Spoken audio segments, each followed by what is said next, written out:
Shalom. All praise to Yahweh Ba'Shem Yahushai, Ba'Shem Kakadash. Double honor to the apostles and elders, great millstone of the world. And Shalom to all the brothers doing the work of sincerity and truth. Yeah, got this article on Yahoo Finance by way of the Telegraph. It says what Jack Dorsey's Square buys $170 million in Bitcoin. And it says Square, the US fintech firm founded by Twitter's Jack Dorsey, has bought $170 million dollars, £120 million of Bitcoin, making it one of the biggest corporate cryptocurrency holders alongside Tesla. The investment comes in addition to Square's purchase of $50 million in Bitcoin last year.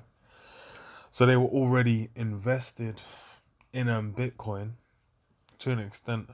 Well, even at 50 million, by now that shit's gonna be worth from last year. Okay, let's have it up. Let's see what price it was at last year. Jesus Christ, that shit's gone up fivefold. That's hilarious. So that 50 million is gonna be 250 million, and then another 170 million. So they got like what 470. Well, no, yeah, 470 or 420 million odd of Bitcoin. And it said what, it's a fintech firm. So even for Square, because I got it up, it's like these men are a payment taking company. Because actually the picture should be here. But yeah, they have it. They do like I can't even go to it. I just go to hardware. So these men deal with that contactless payment technology. That's essentially what the company is. The company is, payment taking company. So it's in finance, it's in money. So it's like even when you have Tesla buying like, it goes 1.5 billion, if I remember correctly, of crypto, of Bitcoin. He's what his companies are. He's got the brain chip, which is not neural. I can never remember the name of that company. But okay, the one that's researching the brain chip, you got SpaceX and you got Tesla. So he's not really. He said it was okay. They said they're looking to take payments in Bitcoin for these Teslas, but these men would be able to do payments, like introduce it as part of their payment system, which that's leading towards this. That's why, and then that's just integrating crypto, even if it's not Bitcoin, even if they're just they say, okay, we're testing this, blah blah blah. These things let you know this. Hey, the mark is here, because it's about having that digital currency, and then just getting the implant after, and these things will come together, because it's like so say what chip and pin, which that shit is old news now, man. That was new in like the 90s. Contactless, which is what everyone's on mobile devices. So it's in that'll be like what smartphones, watches, mobile phone readers. So this is what these men are in. So it says what the invest. Okay, yeah. So it says in a note to investors accompanying its fourth quarter results, Square said the investment is part of Square's ongoing commitment to Bitcoin, and the company plans to assess its aggregate investment in Bitcoin relative to other investments. So it says the company's Bitcoin holdings represent about 5 PC, is that percent, of the company's total assets at the end of 2020, Square added. Okay, yeah, it might be only 20%. It says a jump in online payments due to the C had helped double Square's revenue in the fourth quarter of to 3.16 billion.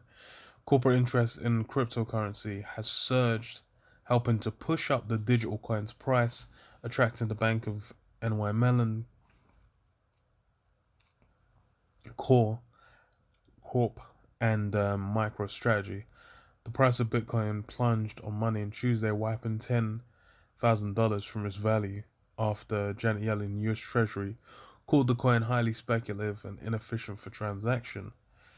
It traded for 48,000. Wow, I just checked it and it's gone back up to it's on 50k already. The men are laughing, but highly efficient. It traded for 48k on Tuesday, a dip from its all-time high of 58,000 over the weekend. So, okay. However, its price recovered somewhat after Square's news. Analysts have speculated that corporate buyers of Bitcoin would unleash a new wave of interest in the cryptocurrency. So now it's the hot thing. Everyone's getting in on it. Because like they said, it was what, 58,000, and now it's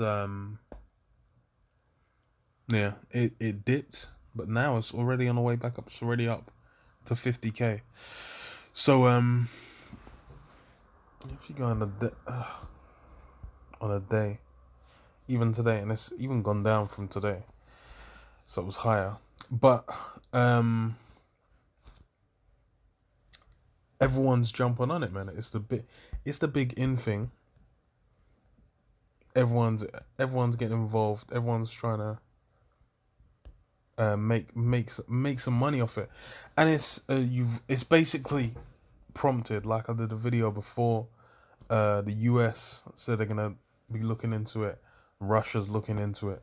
These companies are looking to integrate this electronic currency, man, and as well as that, with the mark, the implantable chip, the RFID. This thing's already out here and getting pushed heavily, man. Because this is on OFX.com, and it says what is the future of payment implant technology? Because it says what in this. It says it may sound like a science fiction movie, but people are tentatively warming to the prospect of implant technology to make seamless payments in day-to-day life, at least according to where the world's moving global report. The cautious approval rating of 40% of respondents either agreeing or strongly agreeing with the idea of implanting chips under the skin, while 36% disagree or strongly disagree, indicates there's room for this payment method to become part of our societies. Yeah, and it already is. But yeah, okay. So it says, however, there are valid concerns about safety and protection of personal data that rise in the emergence of this technology. But yeah, even with that, this thing's still gonna get pushed out. It's still gonna get made mandatory, man. People are ready to eat it, and it's like with the present situation, man, where now essentially it's looking like you're gonna need that jab to do certain things in society, especially if you're gonna be traveling. If you're gonna be traveling, then it looks like you ain't really gonna be getting nowhere if you ain't got it. So people are already accepting that these restrictions based on, okay, you got to mess with certain things, to be able to keep those privileges that Esau is allowing you. So people are, and this is the thing is especially Jake just want to party and bullshit. So for them, they're gonna be looking to get, man. Everyone else in the world, these guys are all well, Jake wanna party in bullshit, but even then, they've been skeptical. So we'll see, man. Uh, but what? Okay. An interesting finding from the report also shows that there's somewhat of a regional disparity when it comes to acceptance of the trend. Global citizens in China were more readily embracing the trend with a 66% positive response comparative to 51% negative in Australia. Only 26% would currently consider a payment chip implant. Yeah, so in China, in China, their man already had this thing pushed on them, man. And them man already done had their freedom stripped away, man. Them man are actually living in a sesame credit system, man. Them man are them man were through. More was through from the longest.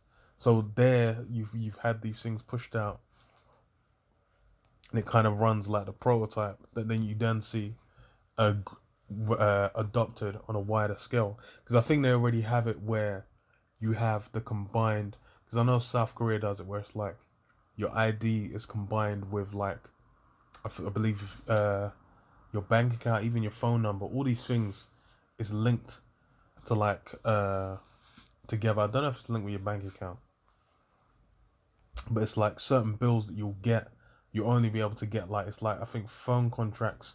You might only be able to get like one phone contract on your on like your with connected to your ID, man, connected to your identity basically. So these, over there out in the east, them man are more them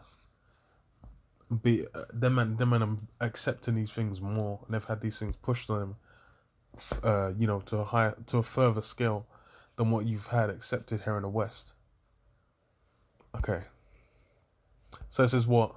Let me skip down. It says what does the market of implant technology look like today?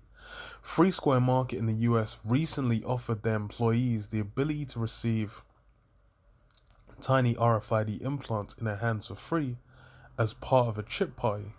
This followed, and that's what they call it. Like that whole phrasing just sounds sketch as hell, man. A chip, yeah, it's a chip party. I'm like, oh well, okay, whatever. But that's why it's a thing of marketing, man. Because this thing's here, Esau's just got to sell it, got to create the circumstances around it to get the thing out there. This followed a Stockholm-based startup who had previously offered similar incentives to their employees. The implants allow their employees to open doors, log into computers, and even use the vending machines. We're entering a generation of always-on wallets where chip implant technology means payments can be made seamlessly anytime, anywhere. The chips currently available on the market are predominantly RFID chips with NFC technology, similar to those used in credit cards, pet microchips, and to track parcels in the mail.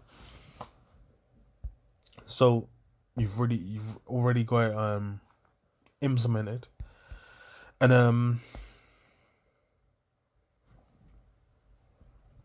says what? Both companies sourced this through Biohacks International, a Swedish company that provides microchip technology in the form of RFID devices that use passive NFC technology that are inserted by certified biohackers. So their company is already pushing it on a wide scale, and it's like the Scandinavian countries like Sweden, Denmark, Norway, Sweden especially, they've had a much quicker uptake on that as well, and out there they'll be more willing to accept it. But it's kind of like the way they're saying is like, oh, we don't really know what to do with cash and blah blah blah, and older people, etc.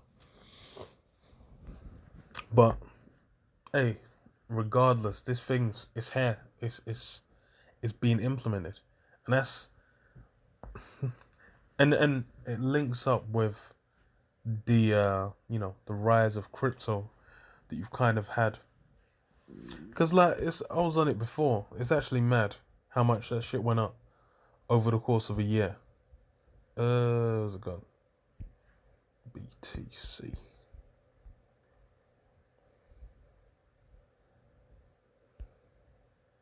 Even in 6 months, fuck, how long did it take? It's like doubled in a month. It's a madness. And you got bare companies jumping in.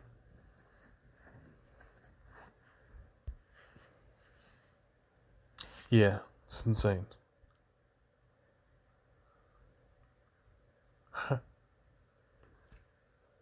Weren't really doing much, and then it just blew up. So so there are ethical arguments around using this kind of technology in a workplace, and whether the convenience it allows really outweighs the invasive nature of accessing it in the first place. Yeah, it's that convenience angle, man. And even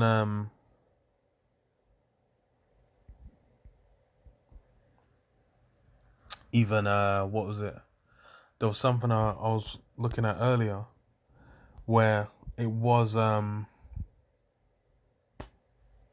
was it? Google, like it. Well, the news. There was an older news article of Google basically having access to patient records, and they'll basically developing an app which would like utilize something about your health, and then utilizing your patient records and AI algorithms and things to basically, I don't know, to sort your health out. But then that's one of the other angles where, they have the implantable chip. It's got all your health details. Oh, look, if you pass out, especially if you're older, you pass out, and then you have the chip. Then it will have all your health details. They know if you're allergic to anything or whatever health issues you got. So even if you're unconscious, then they'll still be able to help you. So, hey, these are the other angles. And then even then they can say like, okay, look, you get for one thing and then you can utilize it for both. Or there's angles there, and especially with this thing that's going around, even more of an incentive. But hey, it's that time, man. Read this. Revelation 12. Well, you already know. Revelation 13:16. So read this. Revelation 12:12. Therefore rejoice, ye heavens, and ye that dwell in them. Woe to the inhabitants of the earth and of the sea, for the devil is come down unto you having great wrath, because he knoweth that ye have but a short time. So yeah, Esau's gonna come down with that wrath. He's gonna push these things out, man. You can tell what the time is, man. When that time of the Passover, and hey, things are popping off, man. You had wild weather in Texas. Hey, man, Tiger Woods just got he's meant to be through, man. He's got in a car crash. His legs are meant to be fucked. He had to get cut out. I don't even know. It sounds like he's done. So it's like all them so-called stars of this society. That shit's waning. Them guys are fading. All the so-called greatness, of this society, it's all going. It's stars becoming dim, man. And it's getting towards the end where it's only those big prophecies, that mark these nations shooting missiles on America. These are the things that are all that's left, and we're on the cusp, man. So yeah,